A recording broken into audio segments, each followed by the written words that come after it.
Okay, Boker Tov, the famous Boker Tov. Let me make sure the mic is working. I think it is. If it's not, let me know, please.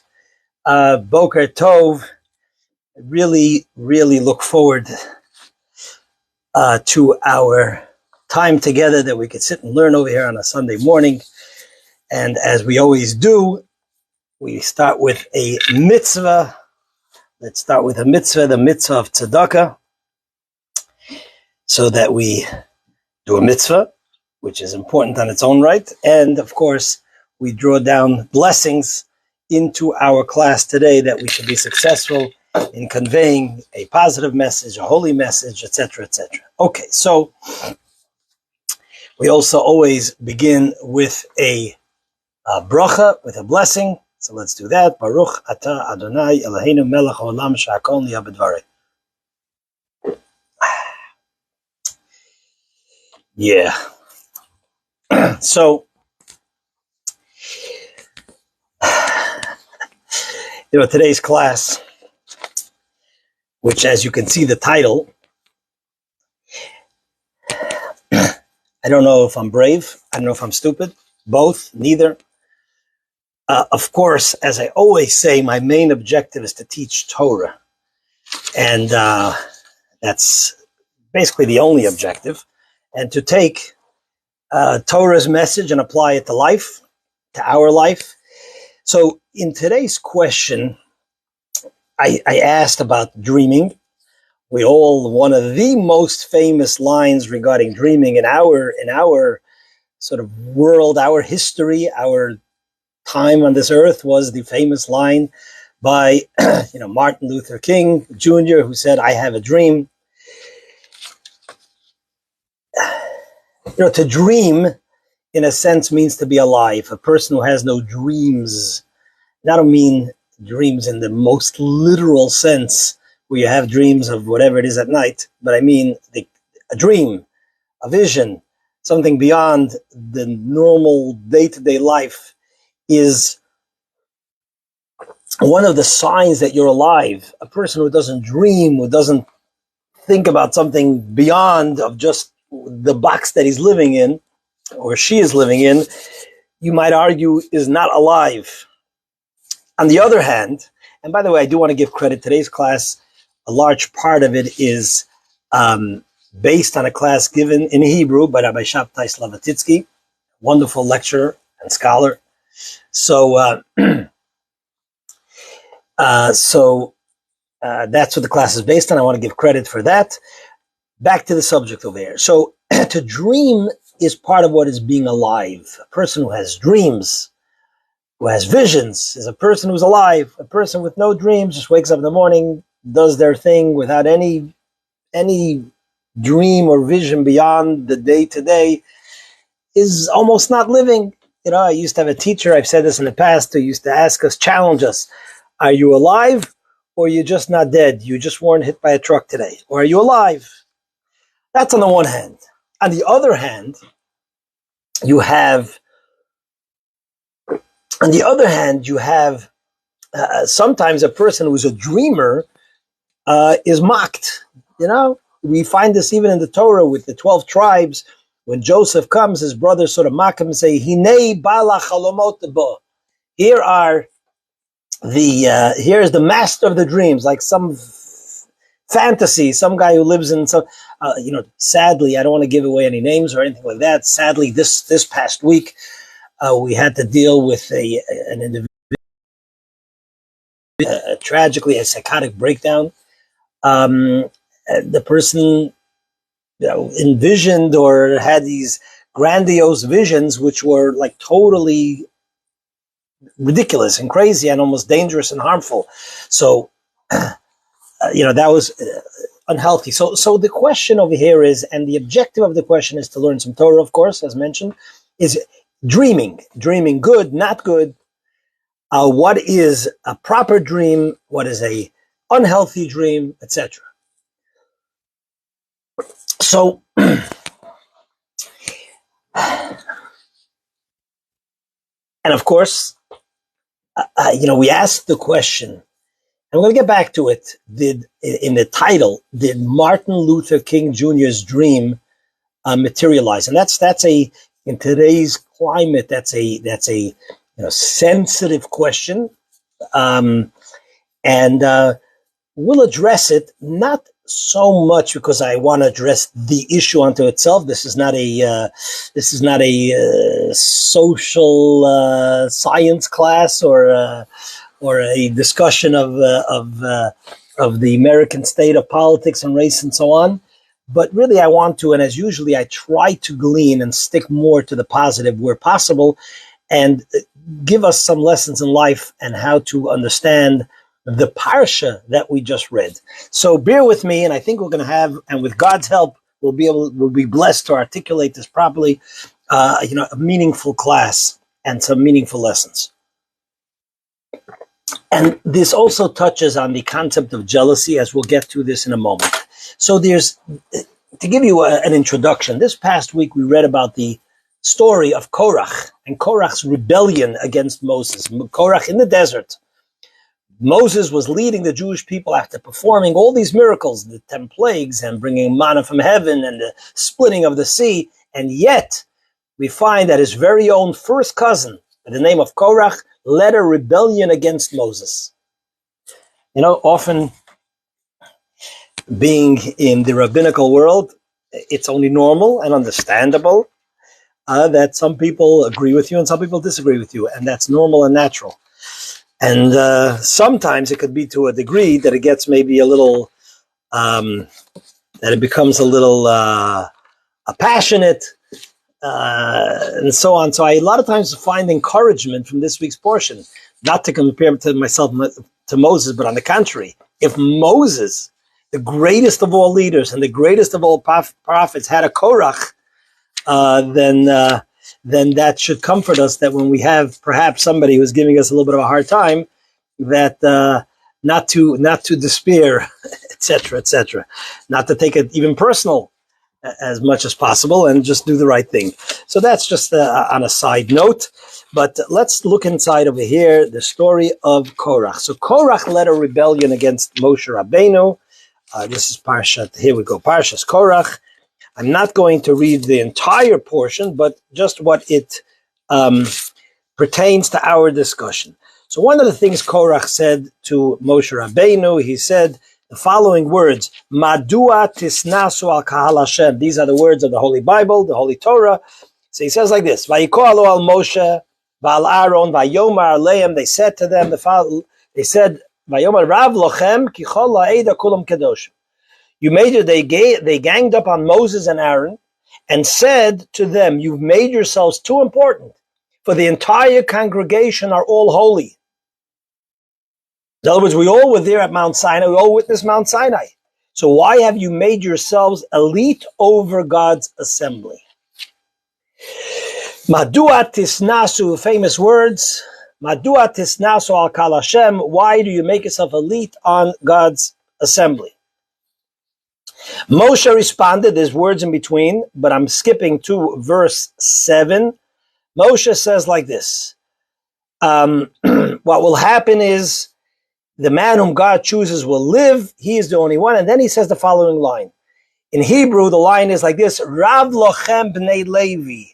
You, the children of Levi, you're taking a very big liability, sons of Levi. Rav lochem literally means much is to you. And the way he interprets this is much to you, meaning by the fact that you're going and offering and you want to enter into Holy of Holies because you want to have greatness and so on, and you're challenging Moses and Aaron, you are taking tremendous liability. But the word literally that says is Rav lochem. We have a very interesting medrash. The medrash says like this. The medrash says, the Gemara, the Talmud and Tractate Sota says the following. So just to sum up, again, Korach comes, leads a rebellion against Moshe. The Medrash says the following. The Medrash says that Moshe said to Korach and the children of Levi, he said the following words, Rav lochem, plenty is to you. So the Medrash says something like really puzzling. I mean, the Talmud, it says that when Moses, after 40 years leading the Jews to Israel, wants to go into the Holy Land, God says to him, you will not enter into the Holy Land. Joshua will lead the Jewish into the Holy Land, Jewish people into the Holy Land. Moses protests and he begs to God to please allow him to go into the Holy Land.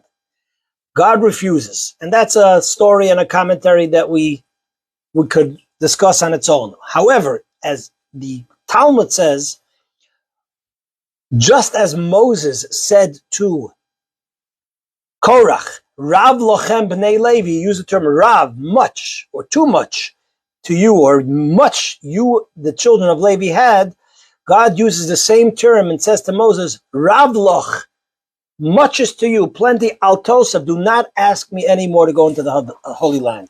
And the Talmud uses the expression that just like Korach was told by Moses, Rav lochem, much is to you, Moshe seemingly was punished with the same term said by God to him, enough, you have enough. Stop asking me about Israel. And the obvious question over here is a double question. Number one, where's the comparison? Korach is leading a rebellion. He's a sinner. He was swallowed. He was punished, swallowed up by God. Moshe is asking to go into the Holy Land. What's the comparison to Rav Loch, Rav Loch? Is that clear? I hope it's clear. If you understand the question, give me a thumbs up. Bavakasha, so I get some feedback over here from my dear friends. Rav Loch, Moshe says to the children of Levi, enough, and God says to him, enough. Seems to be there's a comparison over here, but what is the comparison? There's a second question, but due to limited time, we'll leave the second question. At first glance, it seems like Korach's issue, not only at first glance, but there was definitely an element of that Korach's issue was jealousy. He was jealous that Moshe and Aaron were given these leadership positions, and he was not given that type of position. At first glance, that's a very sort of low, basic level of jealousy, which which is unhealthy. And as the Mishnah in Ethics of Our Fathers says that hakina, jealousy and taiva and temptation or lust and kavod, one who just looks for honor, as motziin et ha'adam min ha'olam, drive a person out of this world, of the world. So jealousy, nishgut. On the other hand, there's a statement that is said by King Solomon, kinas sofrim tar b'chochma. To be jealous of scholars, scribes and scholars increases wisdom. So there is actually also a positive aspect to Korach's jealousy, which means the desire to go up and be and ascend in holiness has a positive aspect to it. So how do we draw the distinction? How do we draw the distinction between positive and negative jealousy when it comes to holiness? I'm not talking about jealousy as it says in the Ten Commandments. You should not covet your neighbor's home, your neighbor's wife, your neighbor's possessions. We're not talking about that. Here, Korach seemingly is jealous because he wants to be higher up in the rung of holiness, in the rung of service. What's wrong with that? Seemingly, that is a positive. So when is and there is King Solomon to support it. Kinat sofrim tar b'chochma. Now, one of the very clear answers to that, and important answers to that, is L'chaim.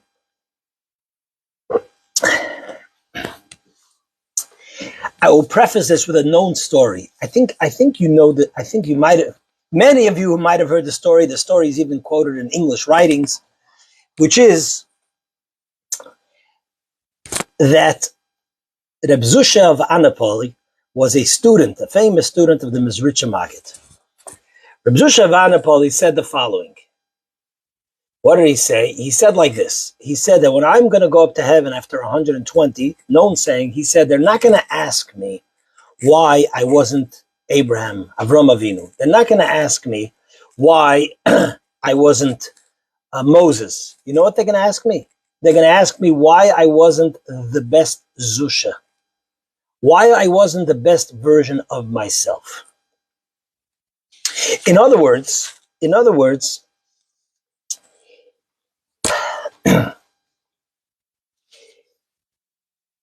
to want to be, a person has to be true to themselves.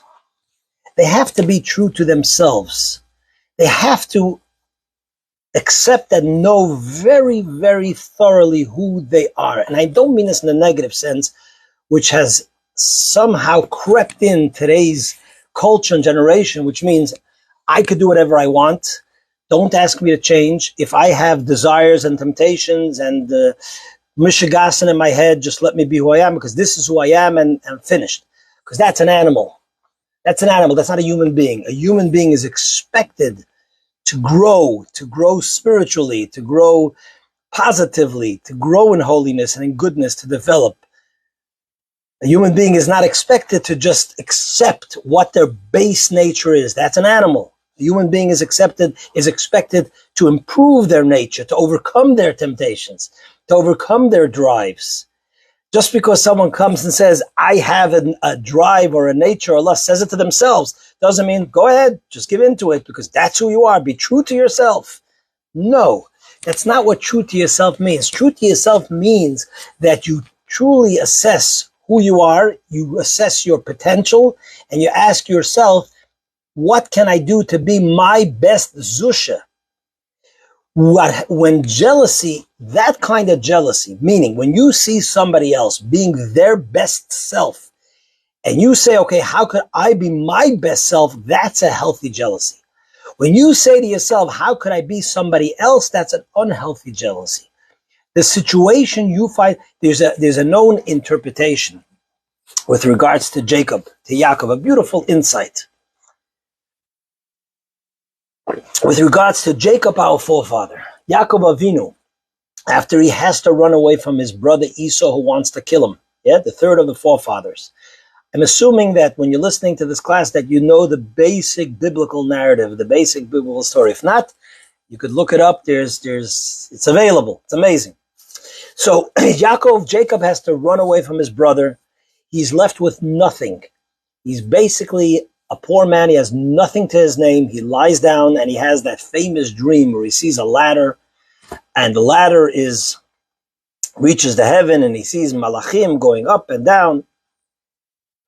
And he's broken. He's tzibrochen because he comes from a home, a wealthy home, a loving home. He's running away. He's mitgarnished. He's nothing. The dream says that he proclaims, when he sees the angels, he proclaims and he says that I'm here at God's sort of home. He said, Achein yesh Hashem b'makom hazeh v'anochi lo yodati.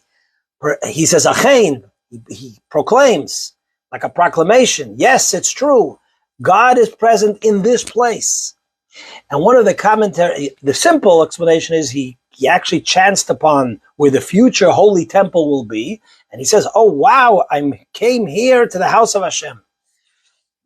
But one of the sort of ethicists commentaries gives a very beautiful insight. He says, not only was he saying geographically there's God in this place, Achein yesh Elokim b'makom hazeh, there is God in this place, meaning in this place in life that I find myself right now, with the challenges, being left with nothing, emotionally broken, running away from my father, my own brother wants to kill me. There is God in this place for me. And I have within myself the tools, the strength of character, the fire to deal with it and to connect to God.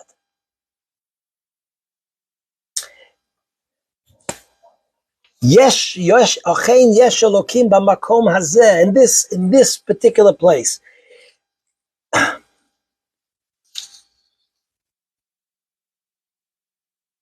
This is this is part of the deeper message that Korach was told by Moses, Rav lochem b'nei Levi, much to you is the children of Levi. Moshe Rabbeinu was telling them something positive. He wasn't just telling them, hold off. He wasn't just telling them something negative. You're endangering yourself. Stop it. He He was giving them a positive message. He said, Rav lochem bnei Levi. You, Bnei Levi, you have your mission, you have your purpose, you have your avodah, your service in the temple that is unique and special. Don't be jealous of Aharon and want to be Aharon. You want to be jealous of Aharon as to bring out your best potential, your purpose, your mission. Great. That's wonderful. But if you're starting to be jealous that you want to have what he has, Rav Lochem, look deep within yourself and you'll see what you have. They say a famous story with I hope I'm pronouncing his name correctly because I'm not so good always with remembering names, but they say a story with Arturo Toscanini, the famous composer.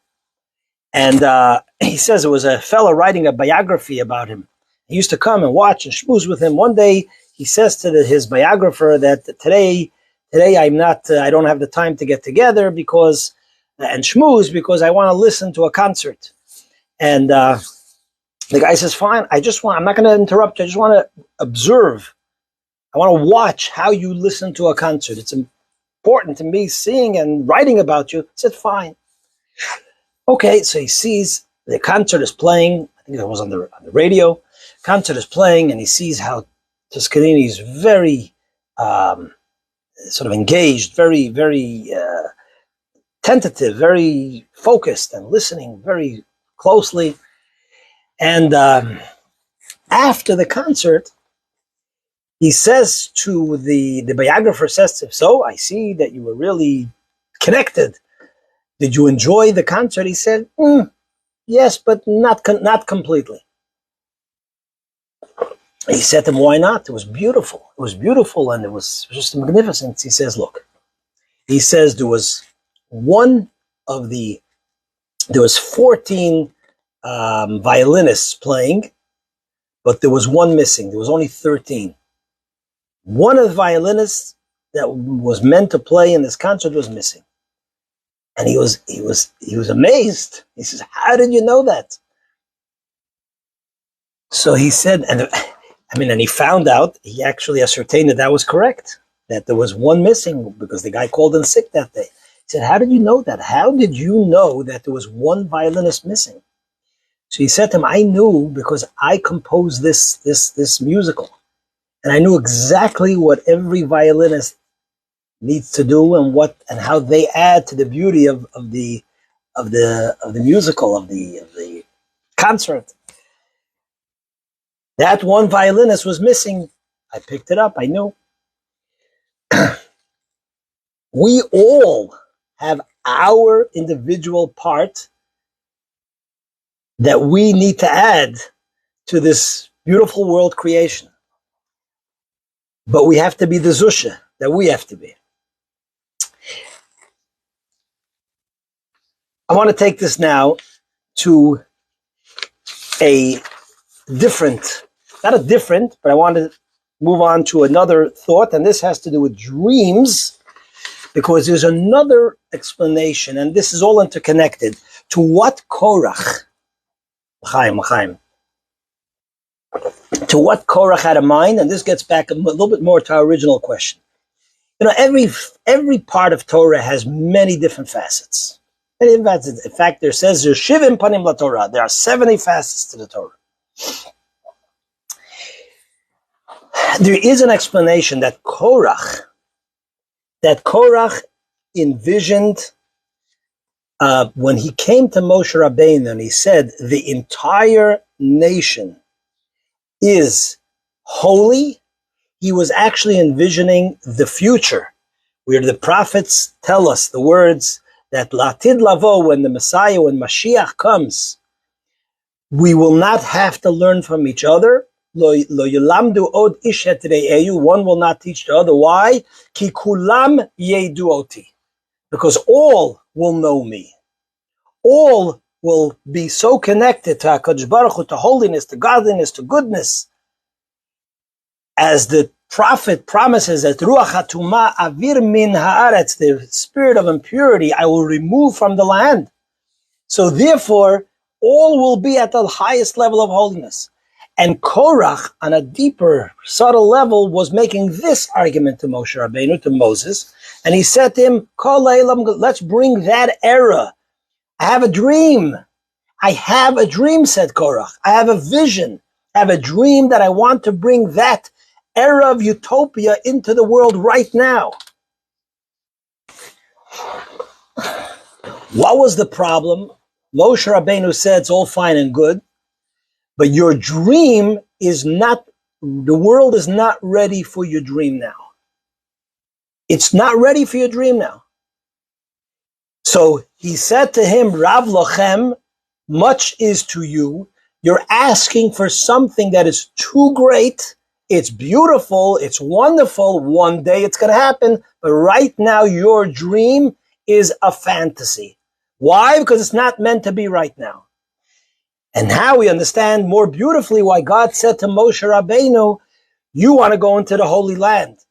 Right now, that will happen. You will go into the Holy Land, but in the time of utopia, when Mashiach comes, Rav Loch, connection, you also are asking for too much. It's not meant to be right now.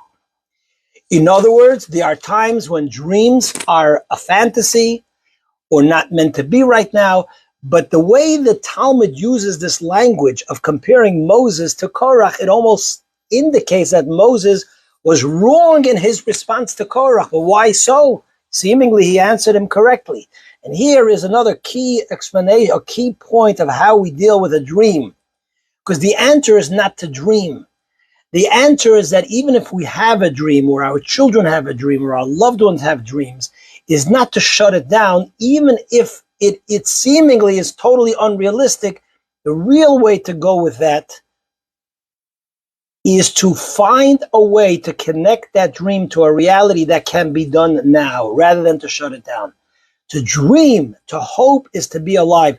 You know, they say a story. They say a very beautiful story with with Rav Kahneman. Rav Kahneman survived the war, World War II. He came to Israel, and he was once standing on some sort of piece of land or something, and he says, I envision, I have a dream of 500 beautiful yeshiva students studying, going up and down over here, the steps and this and that, sitting and studying the Holy Torah. And they said to him, but that's a dream. This was right after the war. Everybody was broken. It was. They said, that's a dream. It's a pipe. It's a fantasy. He said, true, it is a dream, but I'm not sleeping. Meaning, I will not just dream, I will connect that dream with actions. And then he built one of the largest yeshivas, called the Panovich Yeshiva, which is a yeshiva mefuara, which is a beautiful yeshiva that taught thousands and thousands of students.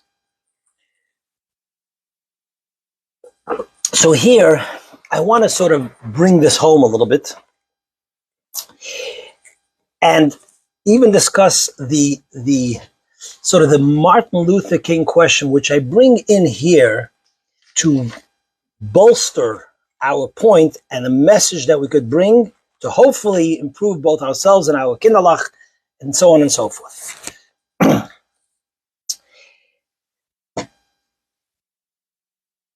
When you have a dream,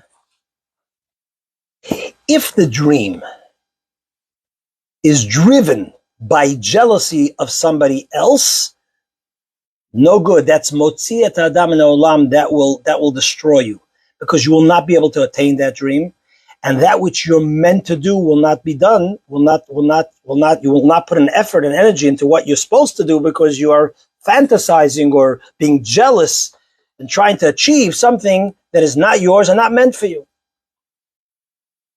As the Mishnah says, Ezeu Ashir, who is wealthy, Asamech Bechelko, one who's happy with his lot, with his portion, with his mission. On the other hand, to dream is to be alive. And when you have a dream, you have to assess as best as possible who you are, and is this something that is part of your purpose and your mission in your best version of yourself? And then you have to go for it. And you have to connect it to practical material sort of, you have to give it bones, you have to give it flesh, you have to give the bones flesh and sinews and blood, you have to give it energy, you have to give it practical planning and so on. And then the dream becomes a reality. Now, I asked the question, and part of it was to be inspired by Martin Luther King, although I say lahavdil because our inspiration comes from Torah. But nevertheless, when you see a good human being, and I believe he was a good human being, I say that not with hesitation. I say that because I'm not a big maven sort of on history of that kind. I grew up more studying Jewish history, Talmudic history. I didn't study, although I like American history, but I didn't spend most of my time in that field. But when asking the question, the sensitive question, and today it's become more sensitive perhaps in the last 10 years, this was Martin Luther King's dream realized. I, as a non-expert, a non-researcher, non-maven, not a political pundit, and for that you could listen to who knows how many podcasts. I, as just a person who wakes up here in Coral Springs, goes to work, does what I have to do, I think that his dream has been realized in a highly successful way. I cannot talk about the rest of the country where I don't live in. I cannot talk about what the media likes to portray. It's not my reality. I don't know what's accurate, what's not. Today, the media is azoy verhakt, we'd say in Yiddish. I could talk about the life that I see. I could talk about over here at Chabad of Coral Springs. We give out food. We have people of all backgrounds. We really, it's a famous line, right? I'm just to make sure I get the quote correctly, right? The most famous line of Martin Luther King's speech, right? I have a dream. Where is it? I brought it up quickly, but let me see if I can still find it over here. Yeah, right? I have a dream that my 4 little children will one day live in a nation where they will not be judged by the color of the skin, right? These are very famous words, but by the content of their character. I have a dream that one day, that this will be the day, I'm skipping around there a little bit, this will be the day when all of God's children will be able to sing with new meaning. Correct? So, again, I could look over here. I'm judging by my experience over here. It is amazing, sort of the unity that I see in my immediate world. I'm not talking about media. I'm talking about right here, Coral Springs. We have 60, 70 volunteers that, with such good energy, work together of all colors, all backgrounds, all ethnic. We're all God's children. So I think, in that sense, the dream has been realized. Now, some could argue with me, and maybe they're right.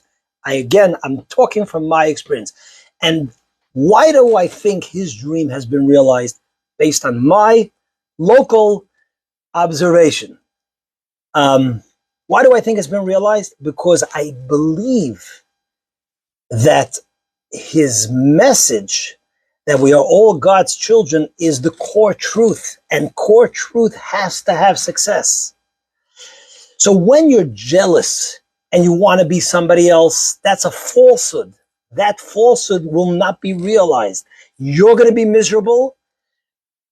You're not going to fulfill your mission, which is why you'll be miserable, and you're not going to be able to attain that which you're looking for. But when you have a dream, which is based on a core truth, a core reality, that we're all God's children, that resonates. And if you find a way to take that dream and make it a vision, and to bring it and plan it and direct it sort of into practical steps, you will be successful. Of course, there are sometimes opposition, and there are bad people, and that's unfortunately always going to exist. But you have to be true to the dream, which is being your best self. And if you want to, as a dream, influence others, you have to assess their best self. You know, we're just coming from Gimel Tammuz, which is the day of the Rebbe's, Rabbi Menachem Mendel Schneerson's passing. Rabbi Jonathan Sachs, the chief rabbi of England, of blessed memory, the chief rabbi of England for many years, when he met the Rebbe, who encouraged him to become the chief rabbi, he says, the Rebbe did not create followers, he created leaders. Why? Why? The difference between a follower and a leader is, amongst other things, is a leader is where you find what their special, unique quality, their violin in their unique violin playing in the orchestra, in the concert. So they are a leader in that which they're unique and great, because nobody else can take you there. Because it's their role, it's their purpose. So from Korach we learn the following. You need to have a dream. He had a dream. But the dream has to be based on a reality, and the dream has to be implemented. You have to find its implementation to the reality of that time, rather than it being a fantasy. And it has to be based on yourself, meaning not yourself in a selfish way, but it has to be based on a true desire to be your best self and inspire others to be their best self, rather than try to be somebody else, which you are not. When you have those ingredients coming together, you will have amazing success. You'll have true satisfaction, inner satisfaction. You will be alive, and we will achieve great things when we have that approach, that attitude, that mindset. So I think that covers it. That's the discussion for today. Thank you for listening. Please share these words of Torah. May Hashem bless us that we should have the wisdom to be able to identify that which we discussed above, to realize our best potential, our dreams, to keep on dreaming positively and make it happen, both for ourselves and those around us. Have a fantastic and blessed week.